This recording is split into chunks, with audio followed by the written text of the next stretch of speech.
How we doing, guys? Welcome to DT's Daily. It's transfer deadline day, and it looks like Arsenal are up to their old tricks. I represent my fucking self. How we doing, guys? Welcome to DT's Daily. That's right.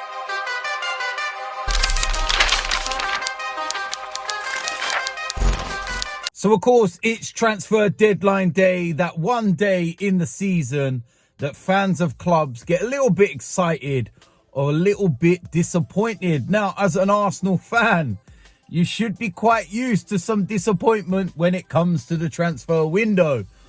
But this year, it felt a little bit different. This year, it felt like things were going to change. We are 5 points clear at the top of the Premier League. We are chasing a title. It's the perfect time, the perfect opportunity to get some signings in. Players should be desperate to come to Arsenal Football Club.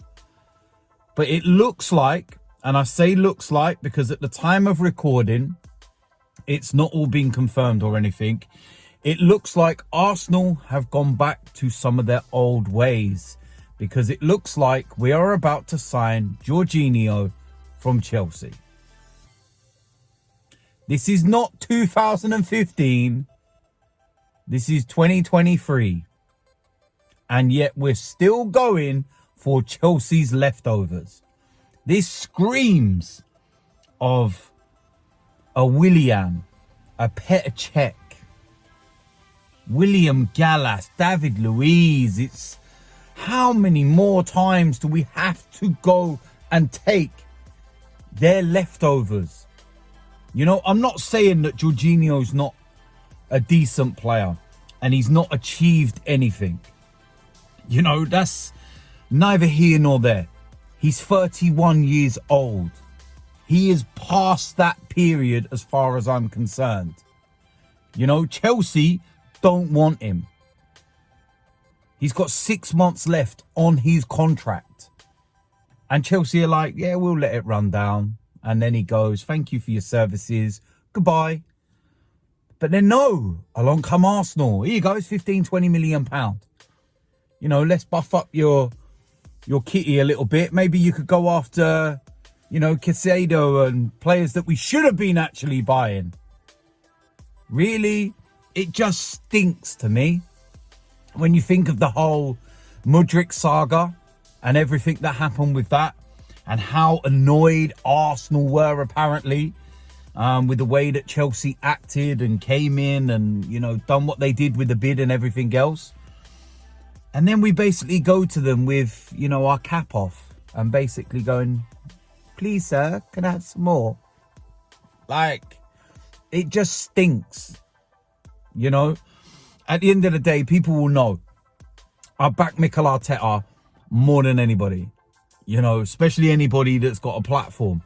You know, we already know what has been said over the years and everything else. And I've been there 100% all the way through, you know, and I will still back Mikel Arteta 100% all the way through. But it doesn't mean that you can't question what is going on at the club.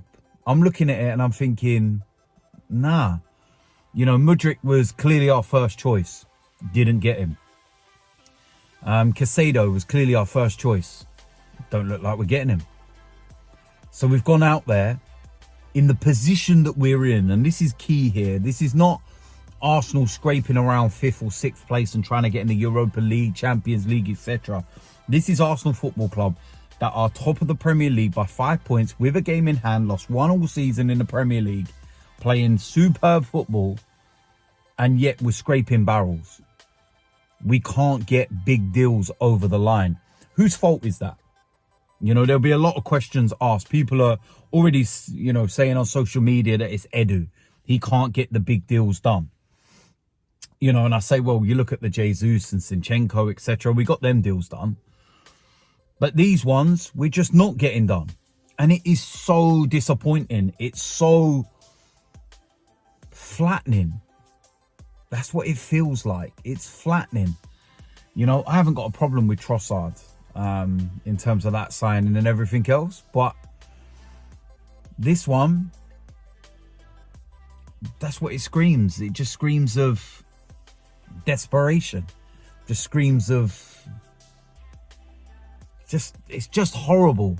It's just horrible. And that is my overall thoughts on the situation. At the end of the day, I'm looking at Jorginho. Like I said, I'm not, doubting him or questioning him as a footballer. But this is not 4 or 5 years ago. This is not a Jorginho that's 26, 27 years old. He's 31 years old. It goes against the whole, philosophy that we're building at this football club now. This, young and vibrant side. And I know you need some experience as well. Don't get me wrong. But there was this thing about the older players and how they could end up crippling you. We look at the situation with Willian, with Aubameyang, with Mesut Ozil, and I know they were on far bigger wages in that respect. But, you can't get rid of those. There's no sell-on value. There's no real profit. There's no real anything. So what you're going to do, you're going to give Jorginho probably like a 2-year deal, 2 to 3 year deal. He's going to be on absolutely ridiculous wages. And the reality is that he's not really going to play either, is he? What's he actually going to do an offer? When I watch him and I've seen him, he looks slow. Arsenal's play is completely different to the style that he plays with the quick passing transition. It just doesn't seem the right fit. You never know. If in 6 months' time, we win the Premier League, we won't even be sitting here having this conversation. We'll be buzzing. We'll be like, well, that was great, wasn't it? Yeah, wonderful. But the biggest worry for me now is that if we don't go on and win the Premier League, then people will go straight back to this window, January, and say that's where we lost the title because we didn't strengthen when we were in a position of power. And that is the be-all and end-all of it. That is the biggest issue. So underwhelming. Jorginho. Nah, not for me. Not for me. I'm sorry. Back Mikel Arteta all the way 100%. But I just don't like this signing. It stinks. It's horrible. It's just another Chelsea reject. Because that's what he is. Chelsea don't want him. That's why they're letting him go. Do you really think Chelsea care if they're actually putting him in a taxi and sending him across to North London? Come on now. Behave yourself, man. It's so plain to see. Underwhelming. Not excited by it. And that's pretty much all I have to say. It's as simple as that. So, listen, let me know in the comments section what you think. Are you happy with this signing as an Arsenal fan? Or are you, like me, underwhelmed and a little bit? Let me know in the comment section. If you're new around here, make sure you hit the subscribe button. Smash a like on this video. And I will see you lot soon. I'm out of here.